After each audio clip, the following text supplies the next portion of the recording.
Hello everybody, welcome to Red Tool House. Today it's time to start on our sawmill shed. And as many of you are probably saying, well, it's about daggone time. And to that I say, you are absolutely right. So come along, let me show you what we've got going on. So some of you might be saying, wait a minute, Troy, aren't you building a cabin, building a retreat, and never finished a barn? To that I'd say yes. Yes, you're correct. I like to consider it a great example of multitasking. Those of you that like linear projects that you start and finish before you move on to the next, you're not going to like hanging out with me. But the reason why we're doing this right now is before the cold weather sets in, I want to get the concrete work done. So that's really the most important thing. And it's one of those deals too, I want to get the mill really leveled up, super nice, super clean. So when we start milling some of these other projects, the most pristine lumber that I can take off that mill will help me in the long run on these other building projects. So this really should have been done first. It should have been done when I bought the mill, of course. But here we are, what, almost 4 years. I think it's 4 years this month, actually, that we've had the mill. And it's still sitting in the exact same spot. So last year we did our earthworks here when we had our excavator and doing a bunch of work on the back of the property. I came down, got all this cleaned up, took this big hump out of here, put all the overburden here, right at the edge of the little embankment we had. So this should be the spot. This is enough room, hopefully, to build our 10 by 42 shed. So it's going to be 42 feet long, 10 feet wide, and we'll house a sawmill in the center, and then there'll be opportunities for storage or additional equipment parking on either side.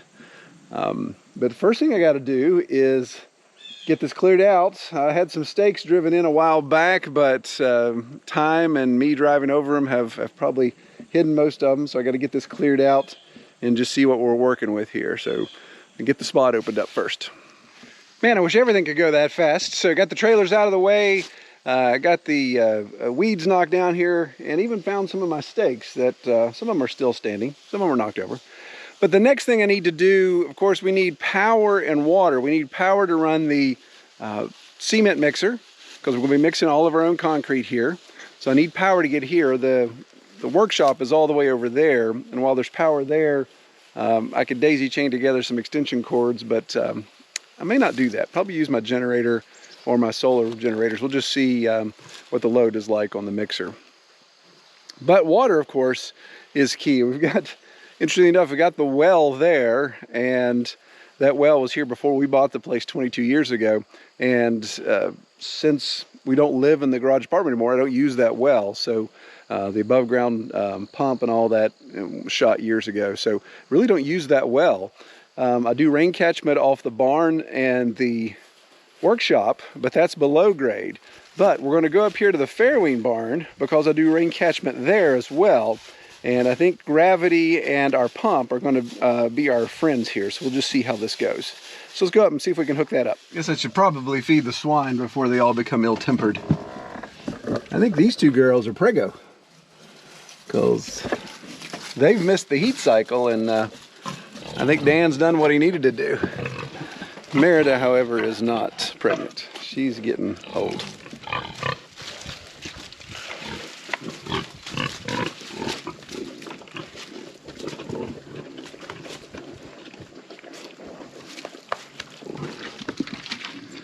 So for several years, we've collected rain off the Fairwing barn to, of course, provide water for the pigs.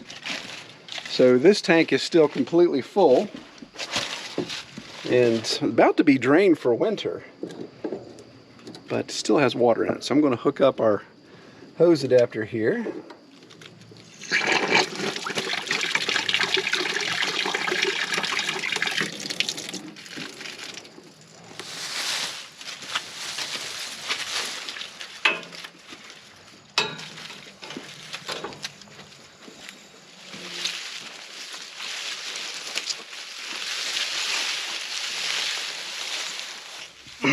All right, so I got my hose stretched, 2 sections of hose. Probably going to need to add a third so I can get all the way down here on the flat.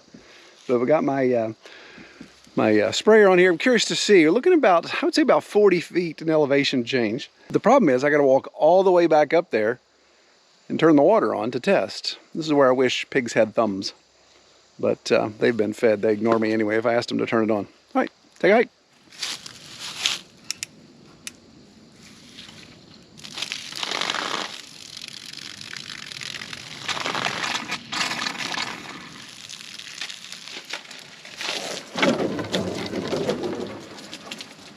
Push the side button.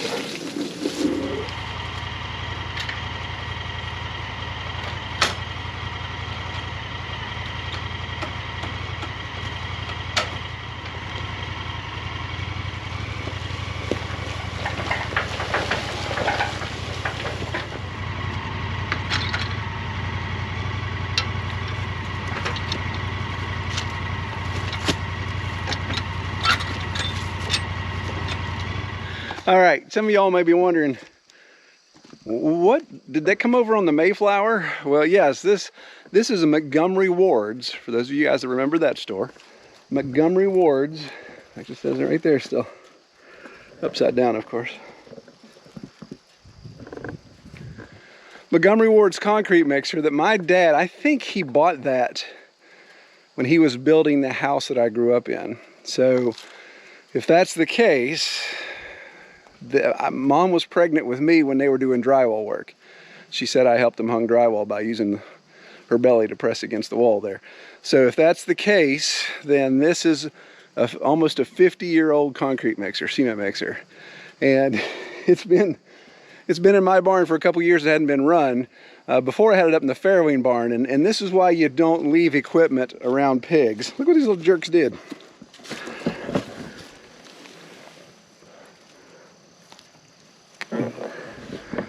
They took a bite out of my wheel. That's a solid wheel.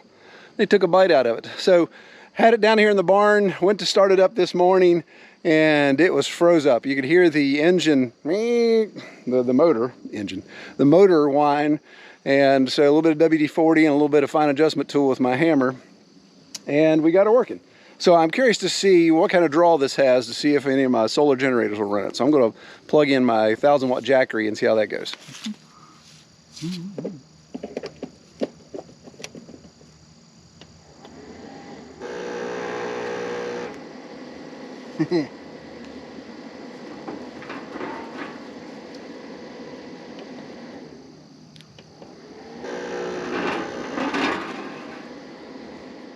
So that looks like that would be a negative, but that's the same sound it made when it was frozen up this morning. So I'm going to go get my generator and see if even that's going to spin it.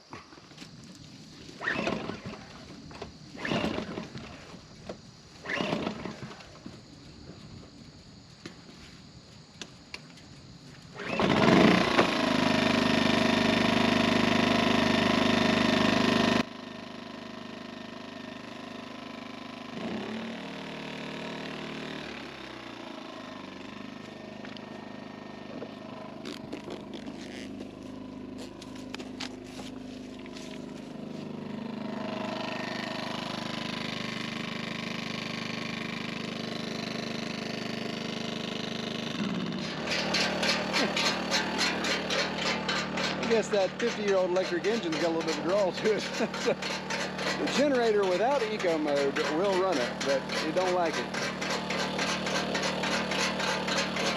And I think my cover's a little bent, so I need to fix that. Okay, so before I continue setting up, I do want to real quickly show you what we're trying to do here. If you look at our SketchUp drawing, this is where I'd eventually like to be. So this is 42 feet by 10 feet. And the sawmill would sit in the middle. There'd be roughly an 18-foot span that I could bring logs in. Obviously, I can't mill anything more than 14 feet. So that should give me plenty of room to maneuver around. Now, that would maximize this point that we created. In fact, if you go over here to my last stake, you can see it right here. It's actually starting over the hill. So that's why, you know, obviously don't want the mill this far down. This would be an area for storage or parking. I could bring the side-by-side in here and park it if it's raining and I wanted to mill, and all the tools in the back of my side-by-side don't get wet. But ideally, like I said, the main function we want to do this weekend, Dad's going to come down and help me tomorrow, is get our piers poured and then possibly get the 4-foot by 20-foot long concrete pad poured. So those 2 pours are the most important. And then I'm debating whether or not to go ahead and move the mill onto the pad and then build the shed around it, which I know is going to be a pain in the butt, but it's going to be nice to have that mill on a flat concrete surface and really be able to get that trued up great. Over time, my spot down here, because it's just sitting on wood blocks, it sags. You got to constantly readjust it and those type of things. So I'm trying to figure out what is best. Work around it or have a nice flat spot to work on. But we'll get our concrete poured first and take it from there.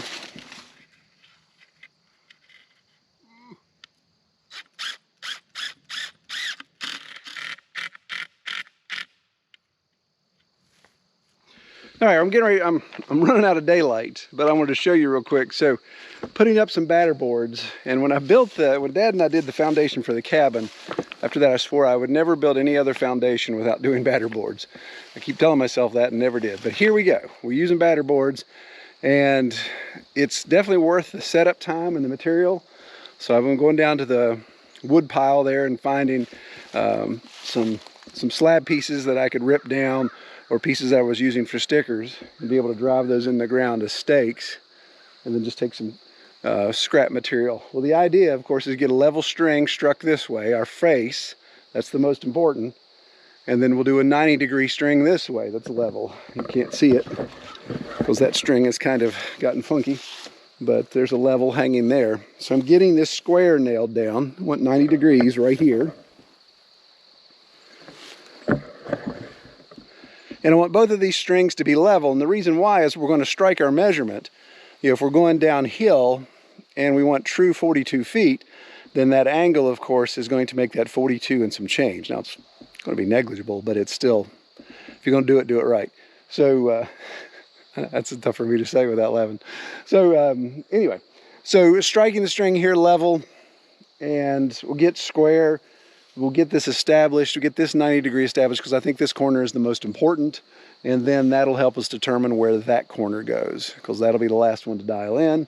And then, of course, we can come back and start measuring off with the tape, using spray paint to mark key spots where we're going to drill with our auger, and put our tubes in and start pouring concrete. But we'll pick up tomorrow when I get some help, because it's kind of tough to move the string over, come back and measure the 90, move the string over and come over and measure the 90 and move it back. So when I get some help tomorrow, then that'll make that go smoother.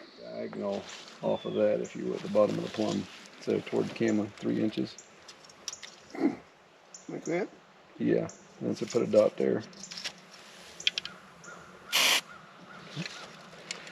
Awesome sauce. All right, so we got 90 established here. Post. So now we can go down our line, and 3 inches off our line with our plumb bob, we should be able to spray. All right, so using our batter boards and some help here, we've got all of our dots marked. We're drilling 9 holes. And man, I tell you, using batter boards, and I'm no batter board expert, but using that makes things so much easier. So we were able to establish square on our last corner much quicker than we did when we were doing the camp posts. So we're ready to fire up the tractor, start drilling holes in the ground. I got them all marked with marking paint so I can take down my batter boards. And of course we offset them a little bit because we're drilling a 12-inch hole to put a 12-inch tube, but we're only going to be using 6x6 posts, and we want that centered. So we're trying to say here's the dead center where we want that auger tip to go, so that gives us that play to move that mounting bracket around so we can get that true 42 by 10 dimension.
That little trowel look familiar? I was hoping you had a little one. Yeah, that's yours. I stole that years ago. I bought another one, so you can have it.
You push like one down? Where's Yeah, the other? yeah, you take it down. There you go. It's just two? Good.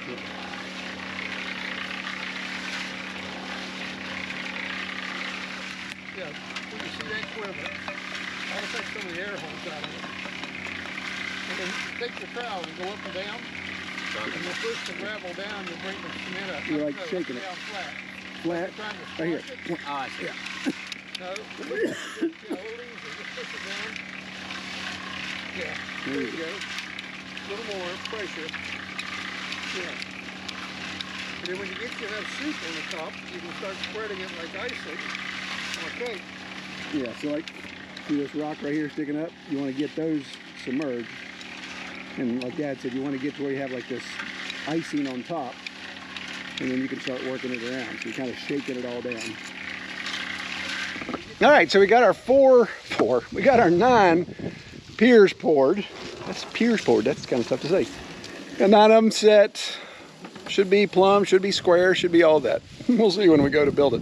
But Cam and Dad did a great job keeping everything mixed and put in place and settled in. Put some rebar in as we were pouring. You guys saw that there. And only went through 3 bags of Portland out of the 16 that I have. So I may have some Portland left over. So if I did my math calculations right when I was getting my material costs, this should have been like 0.79 cubic yards of concrete is what we just mixed up. And then the pad, being a 4x20, 4 inches thick, should be right at, I think it's like 0.99 cubic yards. So it should be about a one cubic yard. And that's if we get a true 4 inches. You know, I'm sure we'll have some low spots there. So that's why I went with extra. So that's why I have tons and tons of Portland. My gravel pile and my sand pile are still in pretty good shape. So I think we've got enough of that material for tomorrow as well. So tonight, I've got the energy. I may start on my form boards. If not, then I'll do that first thing in the morning, get that ready before Dad comes down. Dad lives an hour away, so it's a drive for him to come down and help. But really excited to get this far. Anxious to get this pad poured and get that mill moved. All right, so we decided to go ahead and put the form board together on the pad this evening. So when we came down tomorrow to get to work, we could go straight to pouring, hopefully. So to get this level, even though this is West Virginia level, right, it's still not flat. So to get our form boards level, you can see we got a pretty good gap there, about 6 inches that we have to backfill. So I took the tractor down to the creek where there's a spot that the creek always swirls when it gets all high water and stuff.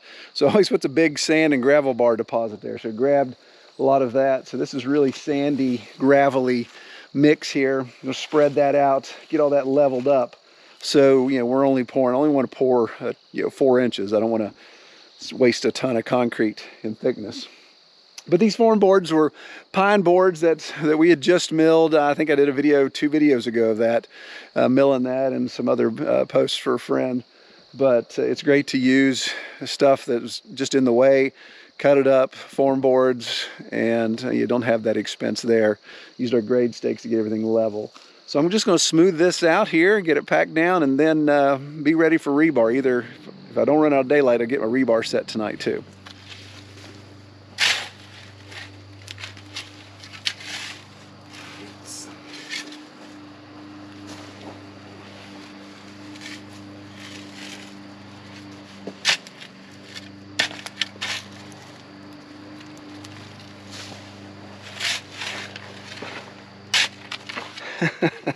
All right, next morning, I can't straighten my back out. I've been tying rebar. So, did the rebar this morning, got it all cut in place. And what we're going to do is, it's not the professional thing. You know, the little tie thing you see in the store all the time, you think, oh, that's no use in buying that. You don't do enough rebar work. This morning, I wish I'd have had that. But we'll pour, and we'll just take our rake and kind of lift the rebar up a little bit. I wasn't going to try to go around and do all the little verticals and do like the pros do, but we'll try to lift it up appropriately. But we're going to set our cement mixer here in one spot, and we'll be able to dump and just drive the mixer or pull the mixer down as we mix, and that way we don't have to transport. So it should make this go faster. Since we're pouring almost a full cubic yard of concrete, then we want speed to be on our side so we can get this poured before she starts to set. Definitely don't want a cold joint this for the integrity of the concrete.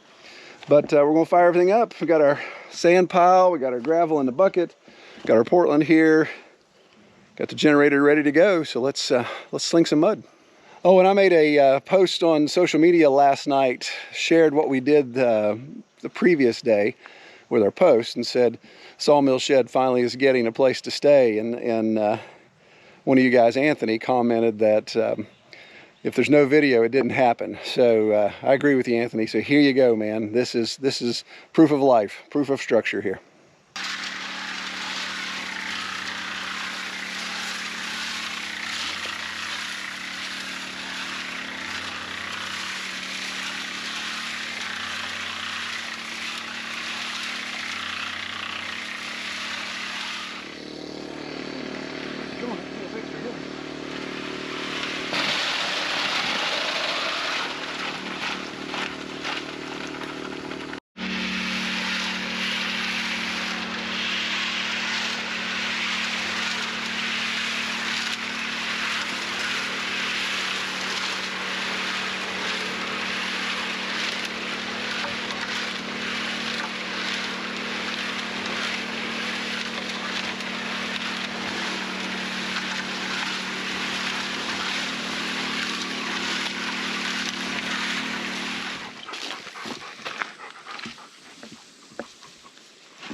All right, so we've got it all done, got a broom finish on it, edged it even, and we've been playing Dodge the Raindrops. You can kind of see there's another one coming. So the forecast changed in the last 12 hours, so now, fortunately, I have these old billboards that I get from one of my vendors that does billboards, of course. So I use those for tarps. So Cam helped me stretch that out, and we dodged one rainstorm already, but I'll get it covered up. But what we have to do, and Cam doesn't know this yet, but what we have to do is we have to christen this concrete. Cam, come here. Take that. Come around this side. He's not been able to enjoy this yet because we've not poured this much concrete since before he was a wee lad. All right, see that little square place I made right there? Yeah. What you want to do is put your initials, CAM in 2020. No, not with a Sharpie. Not Why'd with the you actual, hand me with the not with the actual tip. Use the butt. Use this like a pencil because you're going to scribe it in the concrete.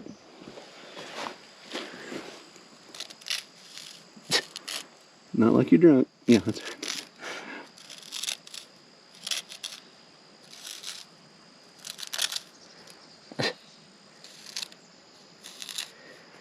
Okay, and 20.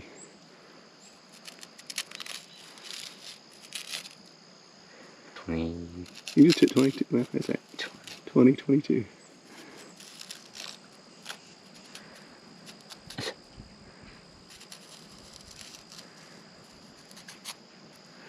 Cool, dude.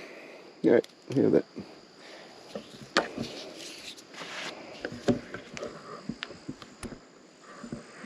Now it's official.